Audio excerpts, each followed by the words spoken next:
तीन तिगाड़ा काम बिगाड़ा। तीन बहुओं के रवैये से सासू माँ बहुत परेशान थी। दरअसल बात ये थी कि तीनों बहुओं में किसी बात को लेकर अनबन हो गई थी। तब से ही तीनों एक दूसरे से मुंह फुलाए रहती थी। ना कोई सीधे मुंह किसी से बात करती, ना किसी का कहना मानती। पड़ोसी भी इस बात को जानते थे और जाने कैसे कैसे बातें भी करते। इसीलिए सासू माँ ने तीनों बहुओं को तुरंत अपने कमरे में बुलाया। मैं कई दिनों से देख रही हूँ, तुम तीनों अलग अलग सारे काम कर रही हो। ये सब नहीं चलेगा, तीनों को मिलकर ही काम करना पड़ेगा। सास की बात सुनकर एकदम से बड़ी बहू बोल उठती है। नहीं मम्मी जी, मैं इन दोनों के साथ कुछ नहीं कर सकती। मैं इस घर की बड़ी बहू हूँ, फिर भी ये मेरा कहना बिल्कुल भी नहीं मानती। अरे जेठानी जी, जानबूझकर मुझे डबल काम करवाती है आप। और छोटी मुझसे टेढ़े मुंह ही बात करती है। इन दोनों के बीच हमेशा सैंडविच बन जाती है मेरी, और मैं हमेशा आलू की तरह बीच में मसली जाती हूँ। मम्मी जी, इन दोनों को लगता है कि मैं छोटी हूँ तो इनके पैरों तले दब जाऊंगी, लेकिन नहीं, मेरा भी उतना ही अधिकार है जितना इन दोनों का है। बड़ी आई दोनों मेरी चुगली करने के लिए, मुझे क्या कम समझ रखा है। तीनों बहू एक दूसरे से बहस करने लगती है और सास दोबारा ये देखकर टेंशन में आ जाती है और सबसे कहती है, चुप हो जाओ, अब से तुम तीनों सारे काम एक साथ करोगी। आंख बंद करके एक दूसरे की बात सुनोगी। तुम तीनों इस बात को गांठ बांध लो, वरना अगली छुट्टियों में तुम्हारा अपना मायके जाना कैंसिल। सास की बातें सुनकर डर के मारे तीनों हामी भर देती हैं। जी मम्मी जी, मैं समझ गई। हाँ मम्मी जी, जैसा आप कहें। आप जो कहेंगी मैं वही करूंगी। तीनों बहू सास की बात को गांठ बांध लेती है और वादा करती है कि अब से सारे काम वो तीनों एक साथ मिलकर ही करेंगी। ये सब देखकर सास खुश हो जाती है और वहां से चली जाती है। नीचे जाकर वो देखती है कि घर में शर्मा जी आए हुए होते हैं। सास जोर से आवाज लगाकर कहती है, अरे बहू, जरा चाय बनाकर तो लाना, शर्मा जी आए हैं। सास की बात सुनकर तीनों बहू तुरंत किचन की ओर भागती है और चाय बनाना शुरू कर देती है। मुझे तो एकदम मसाले वाली कड़क चाय पसंद है, तो हम शर्मा जी के लिए मसाले वाली चाय ही बनाएंगे। अरे नहीं दीदी, गर्मी के मौसम में मसाला चाय कौन पीता है? मैं तो शर्मा जी के लिए इलायची वाली चाय ही बनाऊंगी।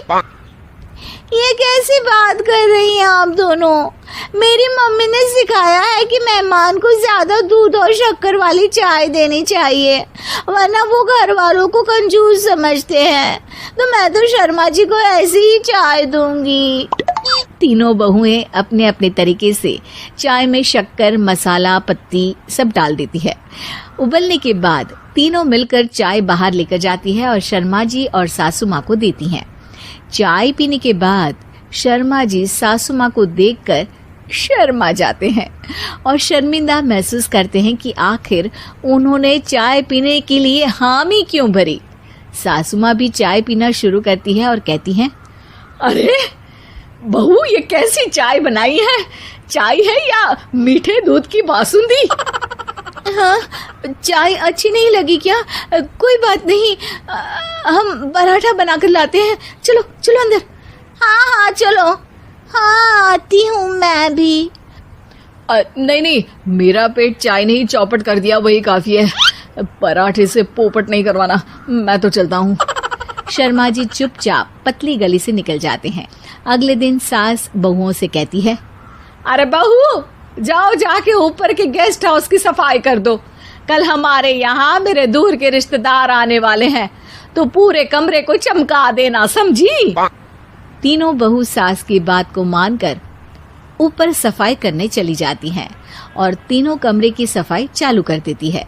बड़ी बहू मकड़ी के जाले साफ करती है, तो बीच वाली झाड़ू लगाना और छोटी वाली सर्फ डालकर जमीन धोना शुरू कर देती है। अरे दीदी, जेठानी जी, अभी मैंने पूरी फर्श धोई और आप फिर से धूल नीचे गिरा रही हैं। और मछली जेठानी जी, आप बिना झाड़ू की धूल यहाँ छटक रही हैं। अरे तीनों को साफ करना है, एक साथ सफाई करते हैं ना। अरे वही तो, हम साथ साथ हैं, घर साफ साफ है। तीनों बहू ऐसे ही काम में उलझ जाती है और 2 घंटे तक एक ही कमरे की सफाई करती रहती है। बहुत देर से अपनी बहुओं को ना देखने के कारण सास ऊपर कमरे में उन्हें देखने जाती है, लेकिन कमरे में घुसती ही वो गीली फर्श पर फिसलने के कारण नीचे गिर जाती है। ओरी मोरी मैया, हड्डी मरोड़ के रख दी। आए मेरी तो कमर ही टूट गई रे। तीनों बहुएं सास को उठाती हैं और बिस्तर पर सुला देती है। अरे मेरे हाथ पैर दर्द कर रहे हैं, दबा दो, आराम मिलेगा। हाँ जी माँ जी। अरे जी माँ जी, जी माँ जी। और तीनों बहुएं एक साथ सास के हाथ को दबाना शुरू कर देती हैं।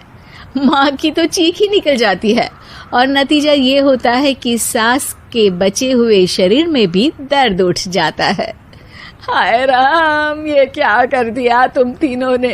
अरे मेरी तो किस्मत ही फूटी है कि तुम जैसी बहुएं मुझे मिली। हे भगवान, पूरे शरीर में दर्द बढ़ गया है।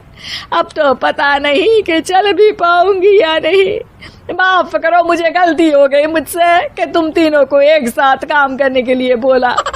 सोचा था तीनों मिलके अच्छे से काम करेगी, लेकिन बड़े बुजुर्ग सही कहते थे कि 3 तिगाड़ा काम बिगाड़ा। तुम लोगों ने ये बात ना आज साबित करके दिखा दी। तुम तीनों को तो समझाना यानी मानो भैंस के आगे बीन बजाना है। तुम्हें अकेले अकेले काम करना है ना, तो अब से तुम अकेले ही अपना अपना काम करो। तीनों बहुएं वहां से जाने लगती है। अरे कहाँ जा रही हो? आप ही ने तो कहा कि अपना अपना काम करो, तो मुझे मुल्तानी मिट्टी लगानी है। अरे मुझे भी तो नेल पॉलिश लगानी है, मुझे ना मेहंदी लगानी है। सास अपना सर पीट लेती है और कहती है, अरे मुझे भी लगाना है कुछ। क्या माँ जी? क्या माँ जी? क्या माँ जी? तुम्हारे घर वालों को फोन तुम्हारी हरकतें बताने के लिए।